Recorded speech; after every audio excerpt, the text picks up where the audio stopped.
Seventh के part में ये फिगर गिवन है, ये दो कॉर्ड प्रोड्यूस करी, क्यू पॉइंट पे मीट कर रही है और ये एंगल है 25, ये सेंटर है, इसका मतलब ये डायमीटर हो गया ए बी और ये एंगल है 35। फर्स्ट पार्ट में वैल्यू मांगी है angle P R B, P R B मतलब ये वाला एंगल। तो अगर पी बी आर्क से देखें या पी बी कॉर्ड से, इसी से एंगल मिल रहा है पी आर बी और इसी से P A B, same segment P A B P R B. तो angle P A B equals to angle P R B. तो पी ए बी की वैल्यू 35, तो एंगल पी आर बी जाएगा 35।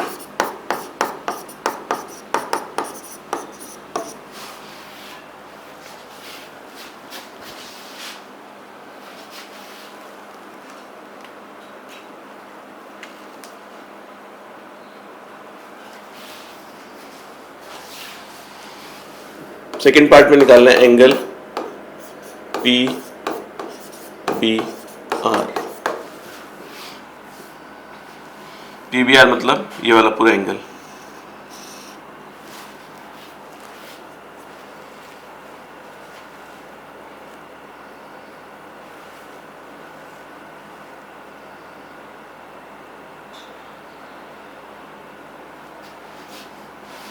तो A B diameter है, इससे ये angle बनेगा 90, angle in semicircle. Angle A P B हो गया 90। अगर ये 90 स्ट्रेट लाइन है तो ये वाला भी 90, तो एंगल क्यू पी बी ये भी हो जाएगा 90। अब ये वाला ट्राइंगल लेते हैं P Q B triangle. Triangle P Q B में ये एक्सटीरियर एंगल है, ये इक्वल होगा sum of two interior opposite angle. तो angle P B R equals to 90 plus 25। ये एक्सटीरियर हो गया और ये दो इंटीरियर अपोजिट हो गए, एक 90 हो गया और एक 25 इस ट्राइंगल में पी बी क्यू में। तो एंगल पी बी आर की वैल्यू हो जाएगी 115। थर्ड पार्ट में निकालना है एंगल बी पी आर।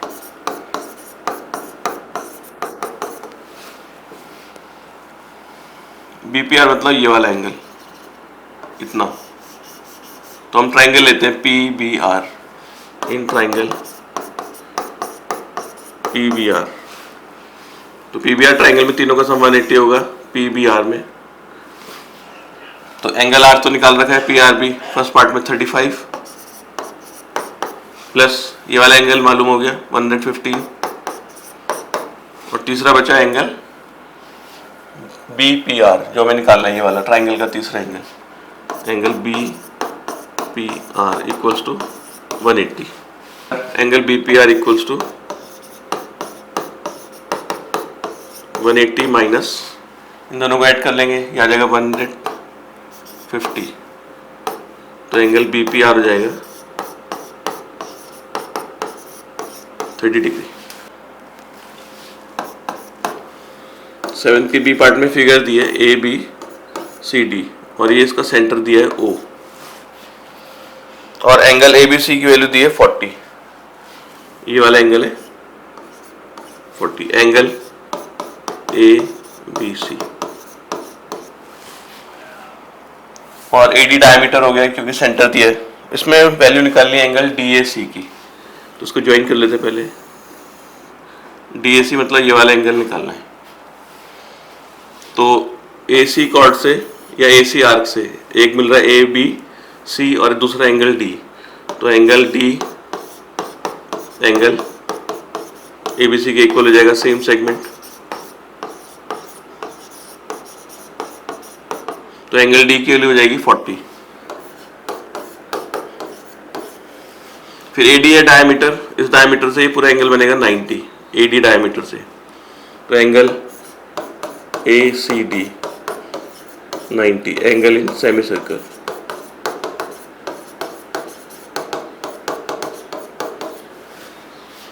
तो इस ट्राइंगल ए सी डी में दो एंगल में मालूम हो गया, ये वाला और ये वाला, ये आ जाएगा तीनों का सम 180 लेके। तो in triangle A C D angle D plus angle A C D plus angle D A C equals to 180। Angle D हो गया 40, एंगल ए सी डी 90, यहाँ से angle D A C 180 minus 130, तो एंगल डी ए सी हो जाएगा 50। 8th question में 8 के ए part में फिगर गिवन है, दो सर्कल इंटरसेक्ट कर रहे हैं और ये इसका सेंटर है, यहाँ पर इसमें एंगल बन रहा है 130 और हमें, और ये स्ट्रेट लाइन है ए सी डी, हमें एंगल एक्स ढूंढना है। तो अगर हम ए बी आर्क से देखें सेंटर में जो एंगल बन रहा है, ए बी आर्क के कॉर्ड भी बना सकते हैं, ये कॉर्ड इस सेंटर में मिल रहा है ए पी बी और इसी आर्क से या कॉर्ड से सर्कल में बन रहा है ये ए सी बी। तो लिखेंगे angle A C B twice of A C B equals to angle A P B. Centre में एंगल डबल होता है, तो angle A C B equals to 130/2, angle A C B आ जाएगा 65 डिग्री। अब ये स्ट्रेट, अब इसको ज्वाइन कर लेते हैं यहाँ पर कहीं पर भी, इसको मान लेते हैं point R. B R D C cyclic quadrilateral है, B R D C is cyclic quadrilateral.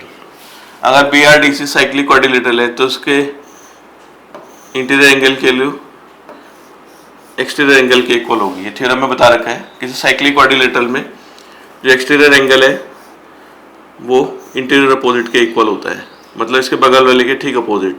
तो जो एंगल ए सी बी है वो एंगल आर के इक्वल हो जाएगा। लिखेंगे angle R equals to angle A C B. Exterior, इसका reason exterior angle of cyclic quadrilateral is equal to interior opposite angle. तो एंगल आर की वैल्यू जाएगी ए सी बी के इक्वल आ गई, ए सी बी है 65, हो जाएगा 65। अगर अब इस बी डी कॉर्ड को ज्वाइन कर लेते हैं,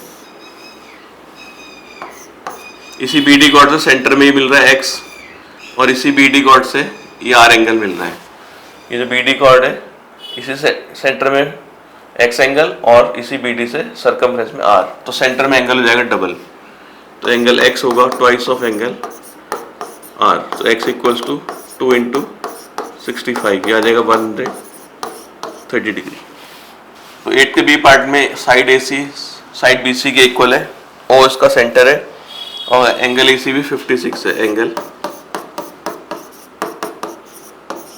ये वाला एंगल क्या है 56। फर्स्ट पार्ट में निकालना है angle C A B. C A B मतलब एंगल ए निकालना है पूरा। तो ये दोनों साइड इक्वल है बी सी और A C, A C equals to B C, तो इससे एंगल ए और बी इक्वल हो जाएंगे। आइसोसेलेस ट्राइंगल है। अब ट्राइंगल ए बी सी में तीनों का सम 180 होगा। एंगल ए एंगल बी 180, तो एंगल ए और बी तो इक्वल है, इनको एक्स मान लेते हैं, तो जाएगा एक्स प्लस एक्स और ए सी बी मतलब एंगल सी है 56, 180, तो 2x इक्वल्स टू 180 माइनस 56, 1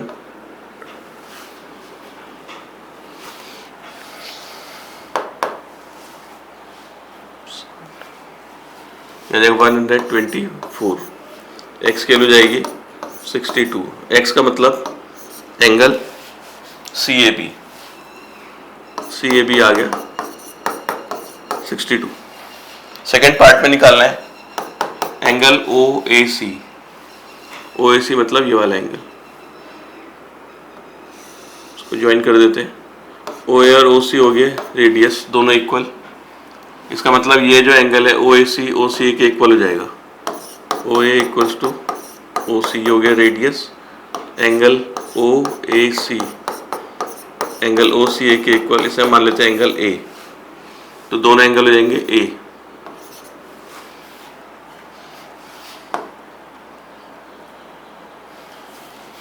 तो ट्राइंगल ए सी बी में ये एंगल हम निकाल चुके हैं, इसकी वैल्यू आ गई थी 62। अब इस कॉर्ड से देखिए, ए सी कॉर्ड से सेंटर में मिल रहा है ए ओ सी और सरकमफ्रेंस में ये बी 62, तो एंगल ए ओ सी ट्वाइस हो जाएगा बी का, A O C twice of angle B, तो ए ओ सी की वैल्यू जाएगी 2 इंटू 62, हो जाएगी 124। अब ट्राइंगल लेते हैं ए ओ सी, ट्राइंगल में तीनों का सम होगा 180, ट्राइंगल ए ओ सी।